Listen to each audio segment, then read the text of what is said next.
우리는 그동안 계속 교회가 존재하는 목적이 뭔가에 대해서 계속 살펴보고 있습니다.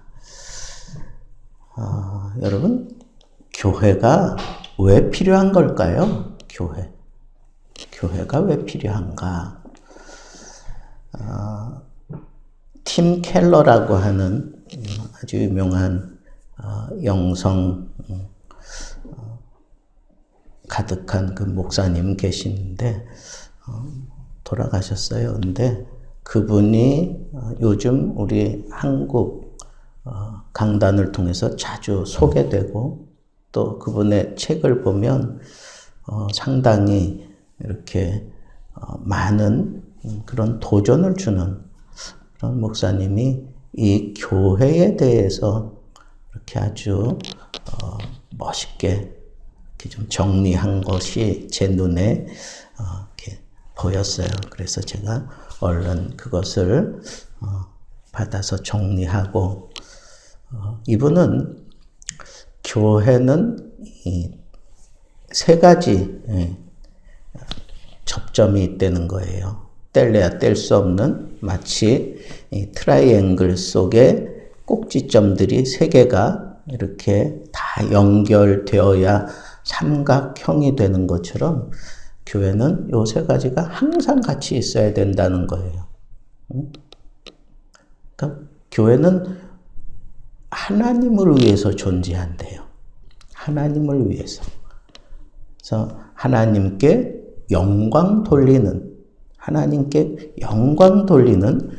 그러한 역할을 하는 게 바로 교회라는 거예요. 하나님과의 관계 속에서 하나님께 영광 돌리는 모습은 우리가 계속 얘기했던 것처럼 뭘 통해서 영광을 돌릴까요? 예배를 통해서. 예배를 통해서. 그러니까 이 교회에 예배가 없다? 그거는 더 이상 교회가 아니에요. 그러니까 하나님께 영광 돌리기 위해서 이 교회가 존재한다면 이 교회는 항상 하나님을 찬양하고 경배하는 예배가 그쳐서는 안 돼요. 두 번째는 이 교회가 왜 존재하느냐? 그건 세상을 위해서 존재한대요. 세상을 위해서 존재한다. 아니, 교회가 왜 세상을 위해서 존재하는 걸까요? 교회를 우리가 흔히 구원선이다. 뭐 그렇게 표현을 해요. 구원선이다. 혹은 하늘나라로 가는 기차다. 그런 표현을 많이 하는데 이 구원선, 물에 빠져 허덕이고 있는 사람들을 구원해내야 되잖아. 구원해서 이 배에 딱 앉혀놔야 그 사람이 온전히 구원받은 거잖아요. 그죠? 교회가 그런 역할을 한다는 거예요. 그러니까 세상을 위해서 교회는 반드시 존재해야 된다는 거예요. 그러니까 세상에 항상 이 구원의 통로가 되어주고 구원의 역사를 일으키는 그것이 바로 교회라는 거예요. 그래서 교회에서 늘 그치지 않고 계속해서 흘러나와야 되는 게 뭘까요? 구원하라는 거예요. 구원하라는 거. 구원과 관계된 설교가 우리 예수 믿는 사람들에게만 필요한 게 아니고 이제 막 초청을 받고 교회에 막 들어온 그 새 가족들도 이 구원에 대한 메시지를 들을 때 그 사람들이 움직인다는 거예요.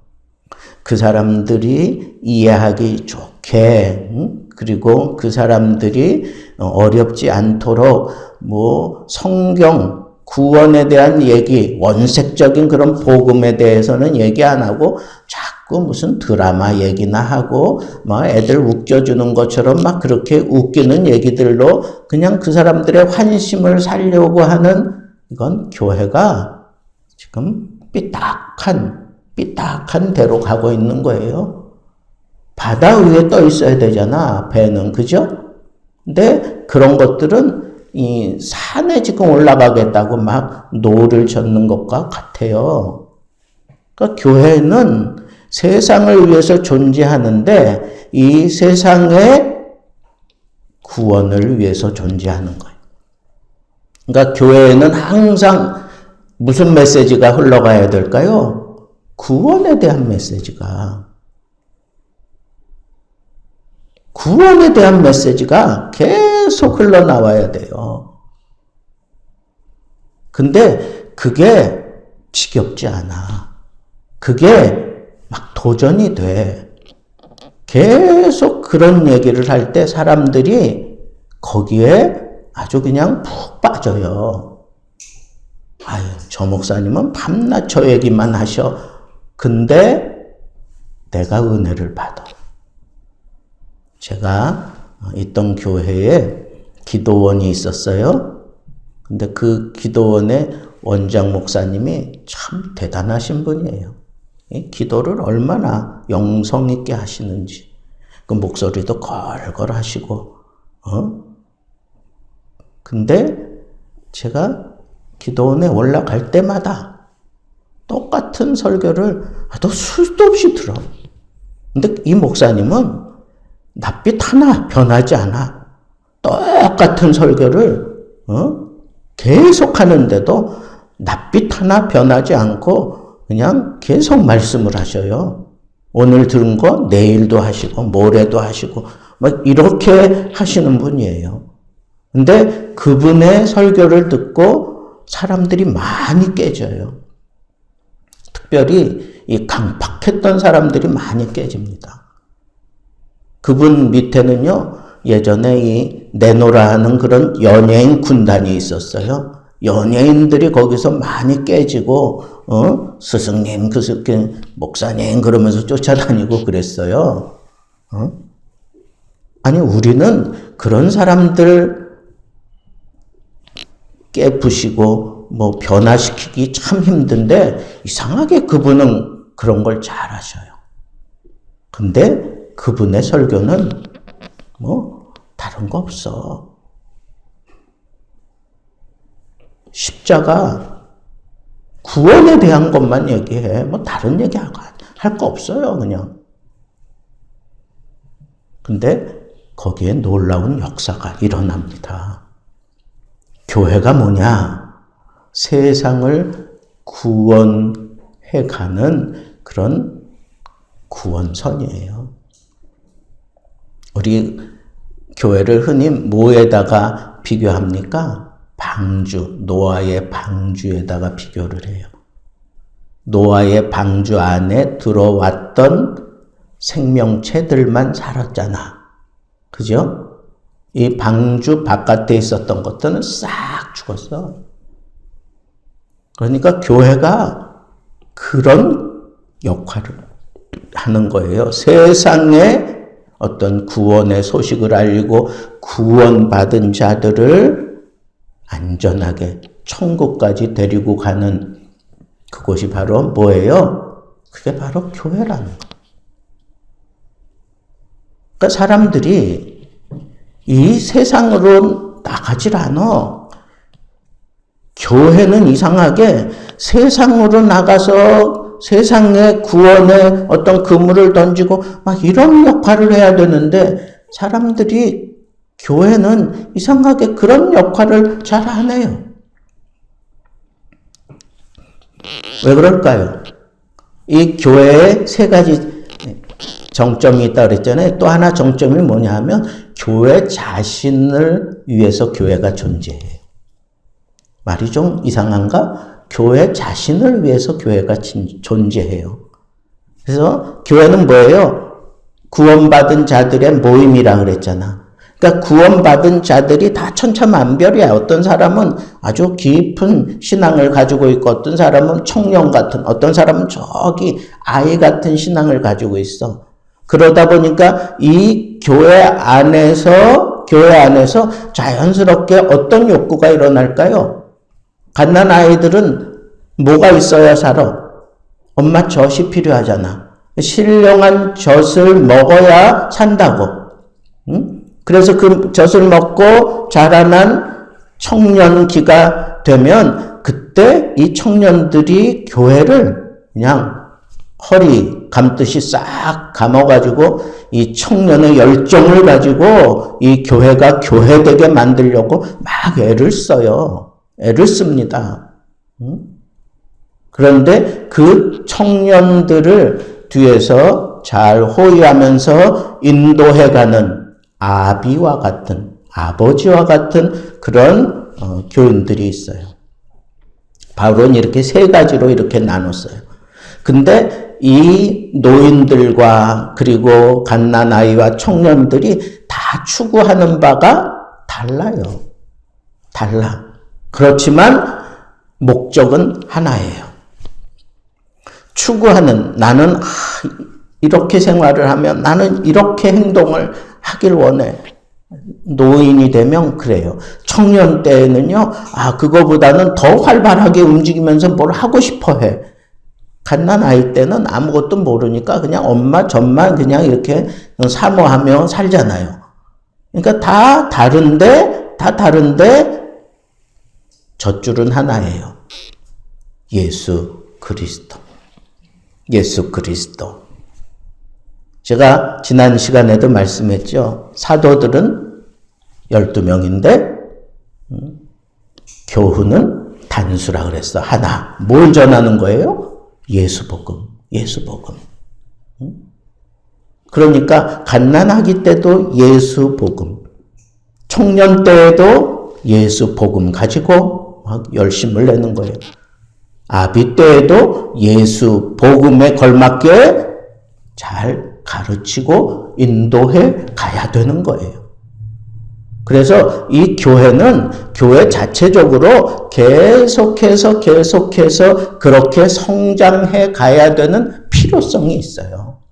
그렇지 않으면 이 교회가 건실하게 유지가 될까요? 안 될까요? 안 되는 거예요. 교회 자체적으로 계속 이 건강하기 위해서 계속해서 막 성숙해야 돼요. 성장해야 돼요. 그러다 보니까 이 교회 안에 들어와서 그렇게 젖을 먹고 교회 안에서 막 열심히 막 일을 하고 또 잘 가르치고 이런 걸 하다 보니까 너무 좋아.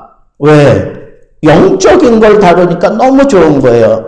세상 거 그 지저분하고 더럽고 추하고 막 그냥 역정내고 이상한 그러한 막 일들이 일어나고 막 짜증나는데 교회만 오면 교회에서 하는 일은 막 그냥 힘을 쏟고 막 온몸이 그냥 힘이 빠져나가도록 그렇게 일을 하는데도 마음이 편안해. 기뻐.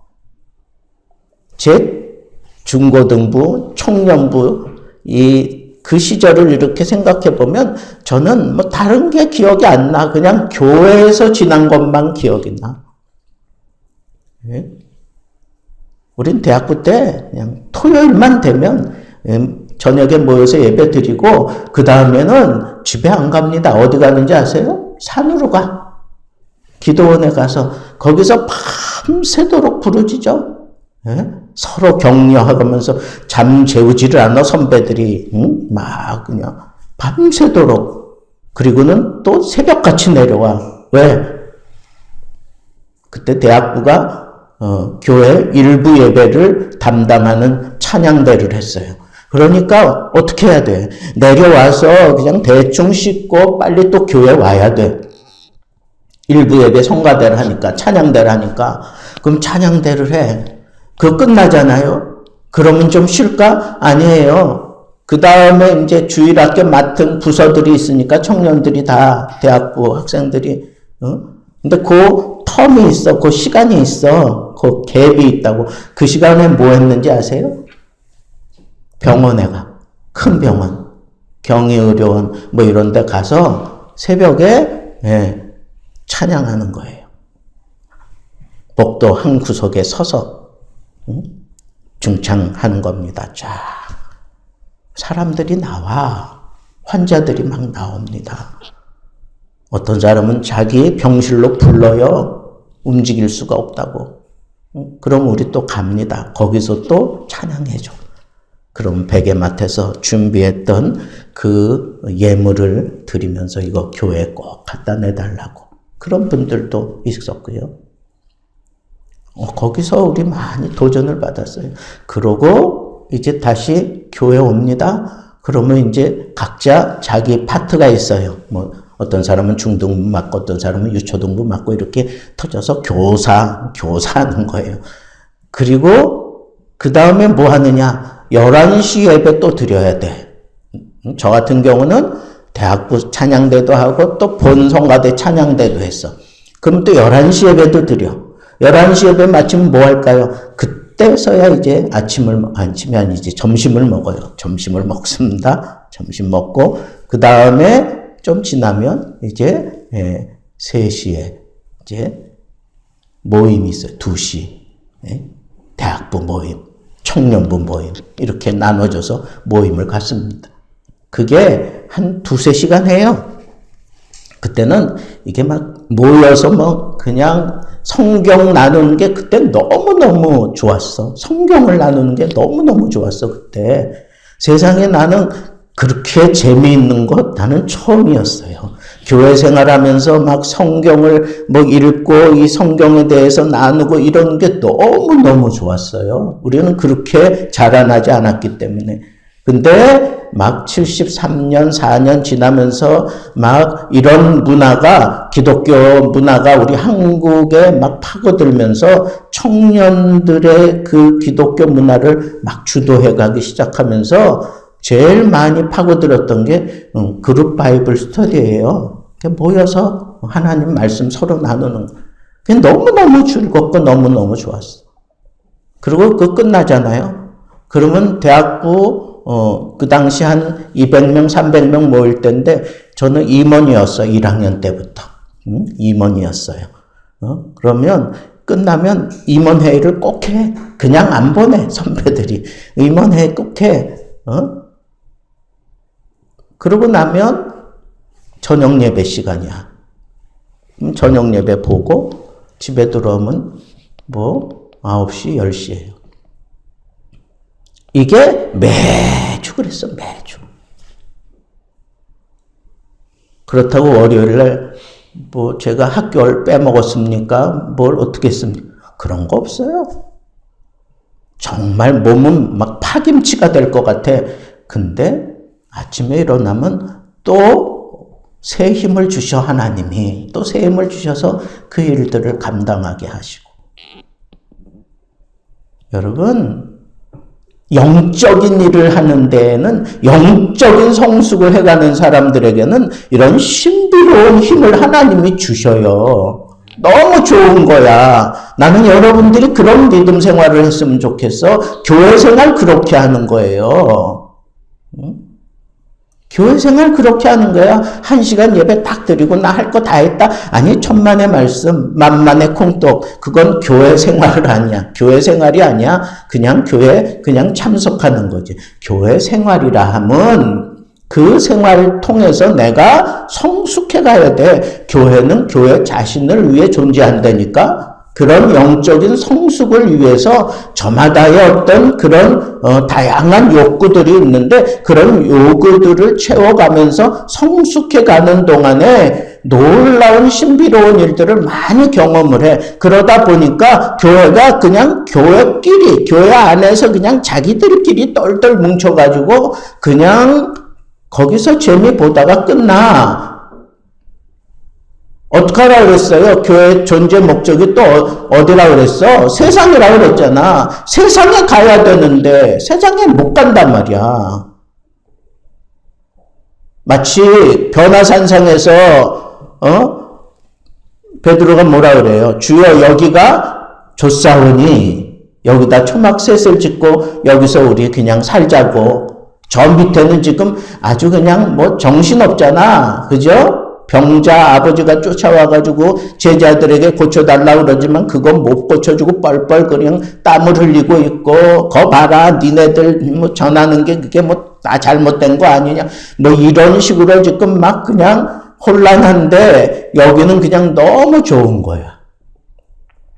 여러분, 그러나 이 교회는 요 트라이앵글 생각해야 돼요. 하나님을 위한 예배, 그 다음에 세상을 위한 구원의 역사, 그리고 교회 자체적으로 그 안에서 내가 자라나야 돼. 뭔가 있어야 가서 세상에 전할 거 아니에요. 내가 분명하게 체험을 했으니까 세상에 나가서 전할 수 있는 거예요. 우리 지난 시간에, 우리 지난 주일날 전교인 야유에 우리 갔다가 나는 하늘공원이 그렇게 좋은지 몰랐어요. 가보니까 진짜 좋더라고요. 좋고 그냥. 그리고는 그 미국에서 온 친구가 있어서 시간 약속을 그때 잡아놓은 거예요. 저녁 5시에. 그래서 저는 여러분들보다 먼저 내려온다고 내려왔는데 그것도 그렇지 않습니다. 길을 잘못 들어가지고 그 한 바퀴 삥 돌아가지고 이제 겨우 저기 출구 찾았는데 여러분들이 먼저 와 있었잖아. 그러니까 여러분, 이게 사람이 자기 길을 계획해도 걸음을 인도하시는 분은 여호와 하나님이세요. 틀림없어. 근데 나는 그 친구를 만나서 이제 같이 식사를 하면서 이 친구가 자기가 살아오면서 한 번도 친구들이고 누구고 내가 어디서 한 번도 하지 않았던 얘기를 한 번 하겠다는 거예요. 내가 목사니까 또 다른 친구도 있고. 근데 이 친구가 자기가 은혜 받은 간증을 하는 거야. 자기가 은혜 받은 간증. 근데 그게 아주 굉장한 위기였는데, 굉장한 병이었는데, 그게 정말 하나님의 은혜로 났어요. 이건 정말 하나님이 고쳐주신 게 틀림없어. 어떤 사람을 통해서 하셨지만 틀림없어. 그런 굵직한 경험을 2번을 했어요. 근데 이 사람이, 이 친구가 제가 그 중학교, 고등학교 때 이제 우리 찬양, 중창단을 조직해가지고 뭐 교회나 아니면 학교 막 이렇게 초청을 받으면서 막 이렇게 축제 때 막 쫓아다니고 그랬던 그런 중창단이었는데 같이 노래하던 그 친구예요. 그 친구들이야. 근데 그 친구들이 아직까지도 연락을 해. 근데 이 친구들 가운데 5, 6명은 지금 저기 미국에 가서 살아. 응? 한 녀석은 독일, 그리고 한 친구는 여기 서울에서 저와 같이 있어요. 근데 이렇게 그러던 친구들이니까 이게 언제적 친구예요. 오래됐잖아, 믿음 생활한 지가. 근데 아직도 우리 친구들 가운데는 장로가 하나도 없어. 참 신기하다고 그러면서 자기가 왜 장로가 못 됐는지에 대해서 이제 얘기하다 보니까 자기 은혜 받은 걸 얘기한 거예요. 근데 교회 문제가 있어서 그걸 견디지 못하고 이렇게 또 뛰쳐나가고 또 뭐 잘하다가 또 뛰쳐나가고 뭐 이제 이랬더라고 보니까. 근데 그럴 정도 되면 교회 안 나가도 안 나갈 법도 한데 이 친구는 교회 안 나간 적이 없어. 자기가 그렇게 얘기를 해요. 근데 자기에게 자기 병을 고쳐주던 사람이 자기한테 약속을 하나 받아냈대요. 그게 뭐냐 하면 선배님이 내가 이 수지침으로 내가 이걸 고쳐줄 텐데, 근데 그 사람은 뭐 의사도 아니야. 근데 고쳐줄 텐데 다 나으면 교회 성가대에 부부가 서십시오. 그 약속하십시오. 그랬더니 이 친구가 그냥 약속한 거야. 그리고는 진짜 났어요. 구하나사 돌아갔는데 그게 제대로 돌아온 거예요. 다른 데 쫓아다닐 때는 안 났는데 이 사람이, 그 교인이 그렇게 해가지고 났어요. 그래서 어떻게? 그때부터 찬양도 했대. 그리고 자기가 하나님 앞에 경험한 거야. 아, 이런 은혜로 내가 병이 나았구나. 이게 가슴에 팍 박혀 있는 거예요. 근데 이 친구의 삶은 질곡이 많았어요. 질곡이 많았어. 근데도 그 마음속에 하나 변하지 않는 게 하나 있어. 그게 뭐냐? 아주 뭐 교회에 떠나올 때 아니면 또 뭐 여러 가지 일들 얘기하는데 막 그냥 자기 인간적인 성품이라면 아주 거들떠도 안 봐고 그냥 막 그럴 텐데, 그때 내가 하나님을 경험하면서 나 치유해 주신 그 하나님, 그게 내 가슴에 팍 박혀가지고 한 번도 자기 교회 빠진 적 없대. 그리고 11조 자기 한 번도 걸은 적 없대. 이거 내고 나면 집세 못 내고, 미국 같은 경우는 그런 게 심각해요. 그런 거 당장 쫓겨나고 막 이럴 텐데, 그 아내가 뭐 교회 뭐 나 헌금합니다 뭐 자랑하려고 내느냐, 우리 지금 형편이 이런데 그걸 왜 내느냐, 막 이런 소리 몇 번 들었대. 그렇지만 자기는 그칠 수가 없댔대. 안 낼 수가 없었대. 왜? 체험했거든. 교회에 하나님이 계시는 것, 교회에서 하나님께서 역사하고 계신다는 거, 이 친구는 체험했거든. 그러니까 자기가 그런 간증을 아주 담담하게 1시간 이상 간증을 했어요. 여기 신촌에 아주 오래된 형제갈비라고 있어요. 오래된. 네. 이 친구가 지가 그래도 좀 번다고, 목사님도 대접한다고 이제 이렇게 그쪽에다 지가 자리를 잡아가지고 오라 그런 거예요. 갔어.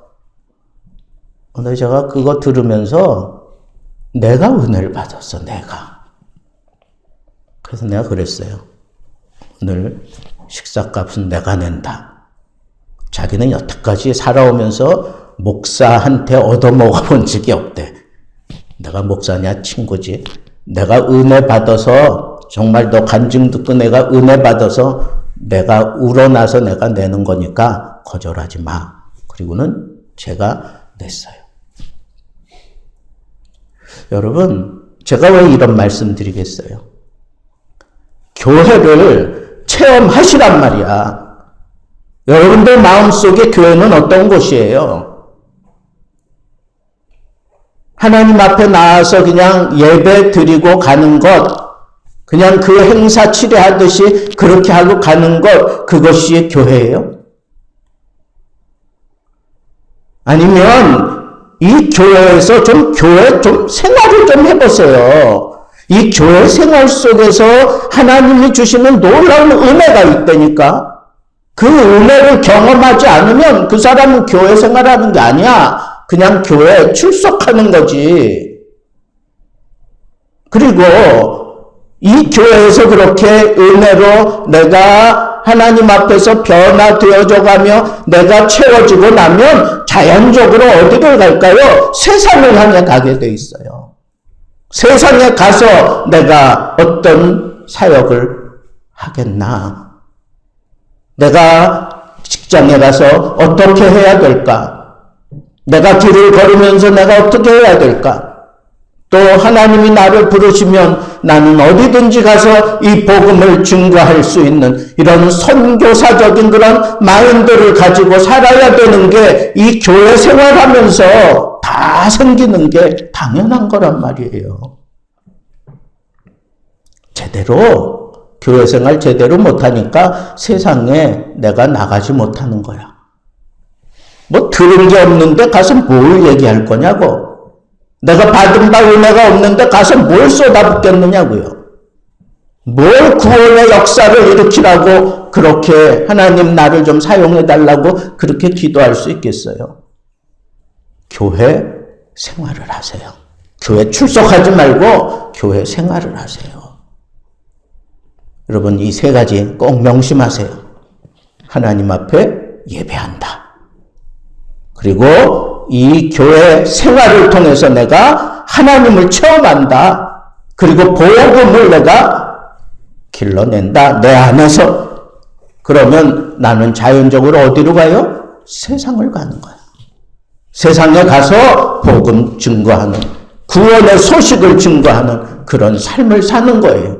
그것이 쌓이고 쌓이면 그때는 내가 준비된 모습으로 일본에도 가고 대만에도 가고 저 필리핀에도 가고 말레이시아도 가고 인도에도 가고 러시아에도 가고.